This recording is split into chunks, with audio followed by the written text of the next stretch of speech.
Grand Theft Auto 6 pre-orders will open on June 25th, making Inside Games the only gaming news show brave enough to believe that it is really happening. Oh, there's a light. There's a light growing within me, Bruce. I'm glowing now. It's never been more happening than it is now. Well, maybe a week from now. Plus, we got cover art. We can zoom and enhance all over it and pretend like we're almost playing the game right now.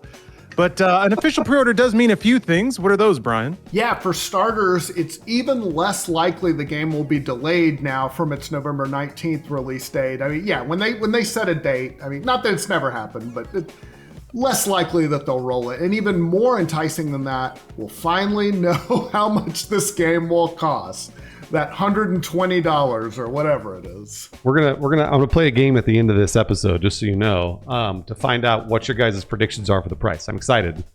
I'm gonna ask you just to think about it, what you think the retail price will be, what you think the early access window price will be, and if you think they'll be charging for multiplayer and what that price is gonna be. That'll be a fun little thing, a fun little game we'll play. Anyways, no price has been announced, obviously. It's very worrisome given that everything in gaming and the entire world is getting more expensive. So yeah, the closest we got was when Take-Two CEO Strauss Zelnick commented on GTA 6's price back at the Icon Gaming Executive Conference in April. Though we offered a kind of a philosophical word salad instead of just saying $70, which to me says it's going to be higher than 70. Yeah, Strauss Zelnick, the wrestler, also said, how you feel about something you buy is the intersection of the thing itself and what you pay for. Oh shit. Consumers need to feel like the thing itself is amazing and the price they were charged was fair for what they got. Oh, oh man. And he followed up by saying it's Take-Two's job to make sure that what people pay for GTA 6 feels very reasonable. This is not going to be, I would bet a year's salary, which is not much since I'm freelancing, but whatever, that it will be more than $70. Every time I read this quote, the price goes up in my head. So I initially thought it was 80 and now I think it's 90.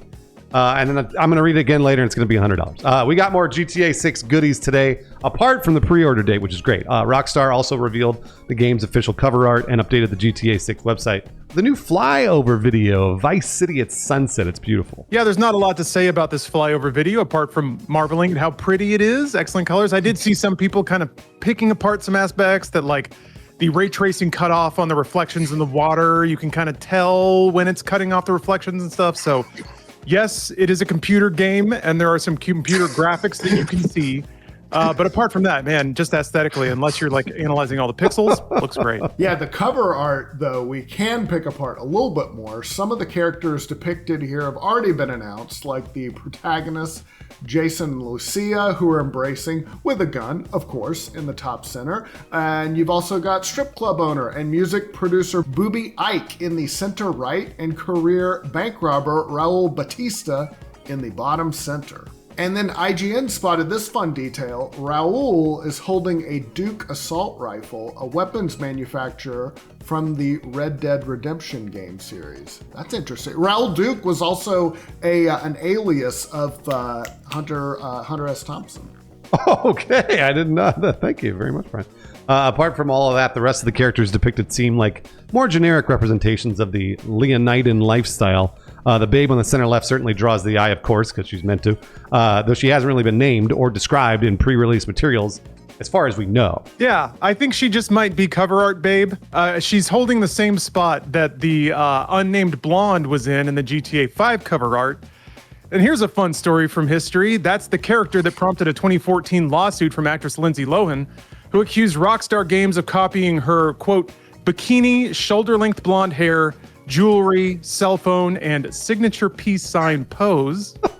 Another interesting follow-up from history. That lawsuit was dismissed a few years later when the courts found that the similarity was not close enough to warrant a full trial. Yeah, the comparison is fun, though. The blonde in GTA 5 is holding a cell phone, while the GTA 6 mystery woman is holding what we can assume to be an in-game parody of a White Claw based on the can design, and that it probably says thaw. And, you know, it makes sense. People in LA take selfies. People in Miami throw back seltzers and rollerblade. I don't know. People in LA also drink seltzers. I don't know if you guys know. And people in Texas and like other places as well. So I don't know what Lindsay Lohan was smoking. Well, maybe I do. You've also got colorful characters like helicopter, supercar, and boat. Those are the characters we actually care about. GTA 6. The implications here are obvious. You will drive or pilot these vehicles in the game probably a lot, and you're gonna crash them a lot. Oh yeah, and ideally you'll crash it into the star of the show in the center of the cover art there, Gator. Gator's the real protagonist of this game. Yeah, alligators, of course, synonymous with Florida. Remember last time I was there, I just saw them on the side of the highway just chilling out.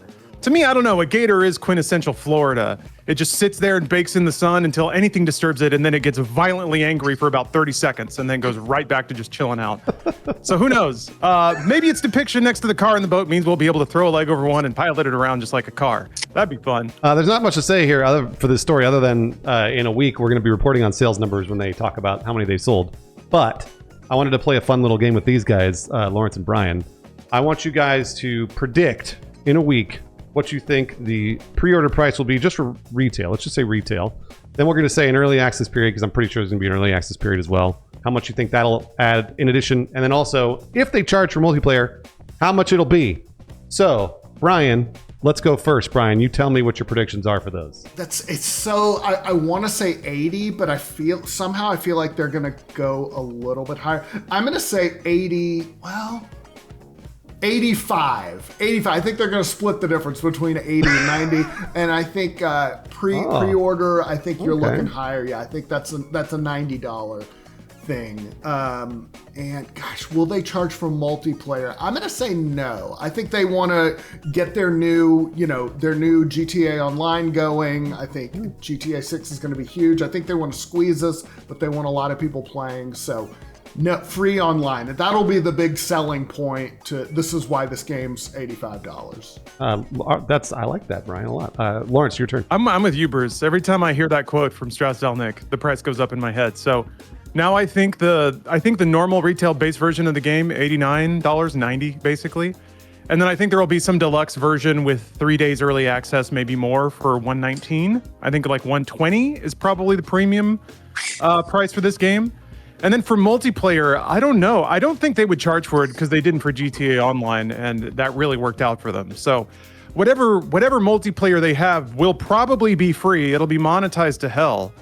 But I think it'll be a more complicated rollout because they already have GTA Online. It's up, it's operating, it's earning loads of money still.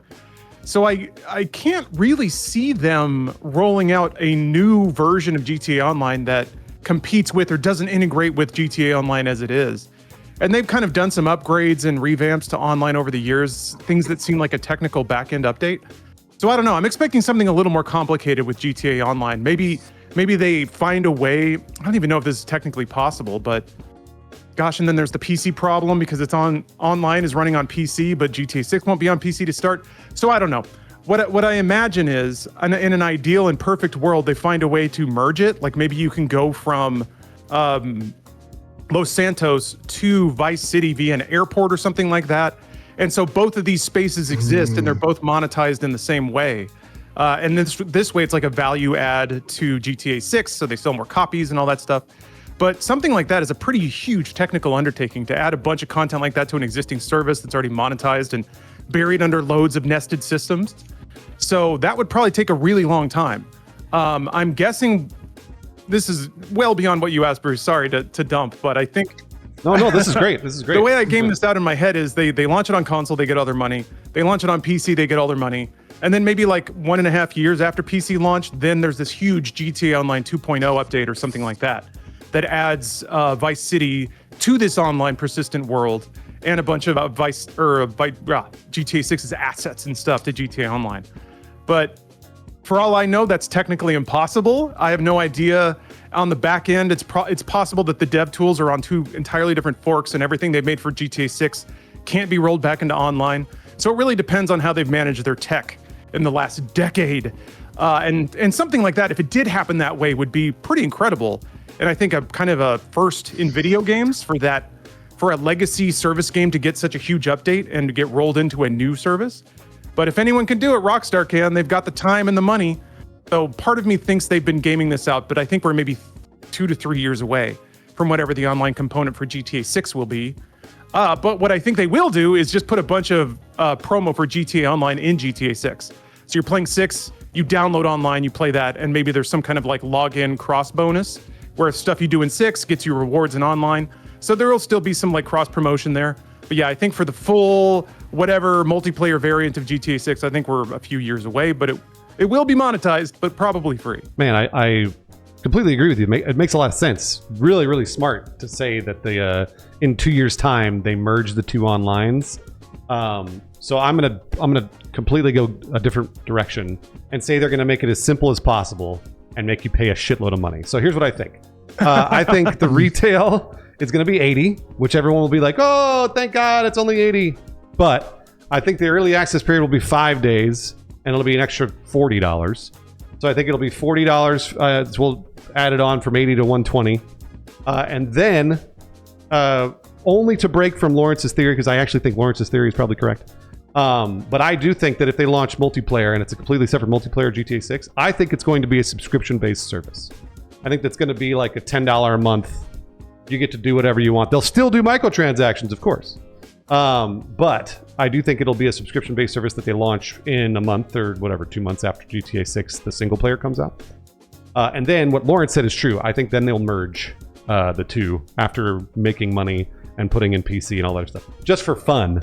That's just kind of what I'm thinking. My prediction on the retail is 80. I stand by that one. I really do.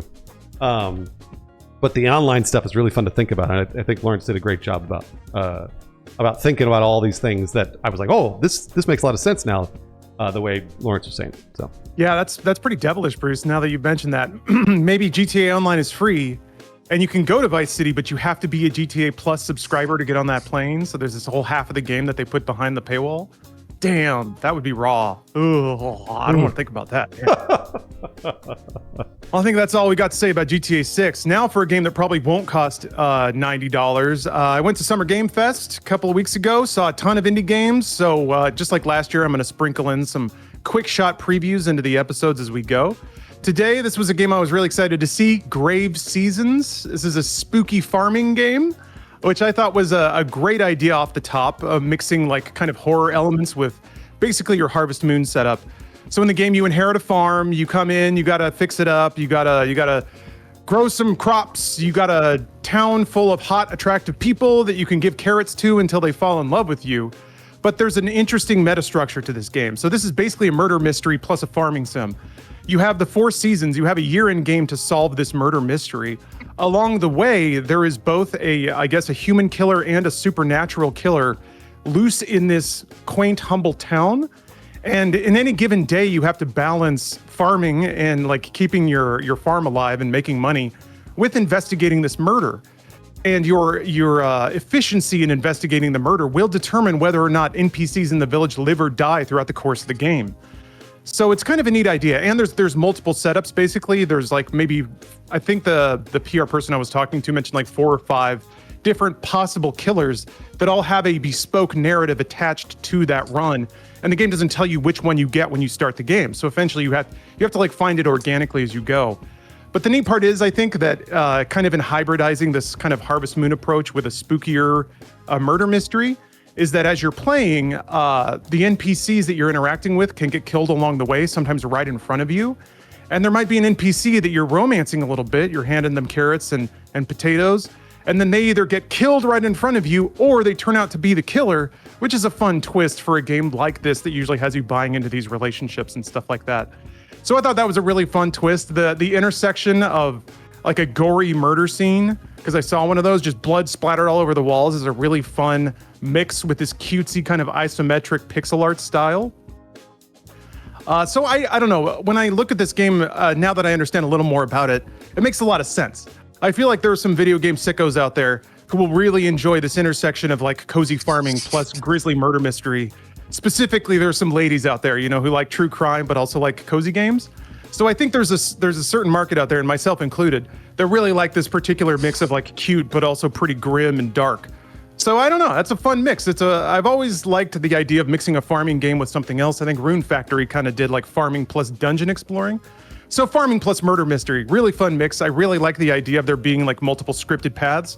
So it's not just kind of this loose algorithmically generated story as you go. So interesting package, really well tuned for a particular market that I don't think has been quite served yet. So Grave Seasons. So Grave Seasons coming out this fall for Steam, PlayStation, and Xbox. Check it out if that sounds interesting to you. Thanks, Lawrence. I look forward to this Summer Game Fest preview every single year because it's fun to hear about cool indies. Grave Seasons I've actually been following for a few months, and I was like, ooh, this looks, the more that I hear about it, the more I'm excited about it. So thank you very much for watching Inside Games Daily. Prepare your savings account for GTA next week, and also subscribe to the channel because we're going to be talking about GTA, I'm sure, quite a bit in the next few months. So subscribe to the channel, tell your friends about Inside Games if you can, and then also we have a Patreon. If you've got any money left over from the GTA 6 pre-order, you can throw it at our Patreon, and we'll be making more and more content if you support us over there. So thank you very much for doing that, and thanks for watching Inside Games.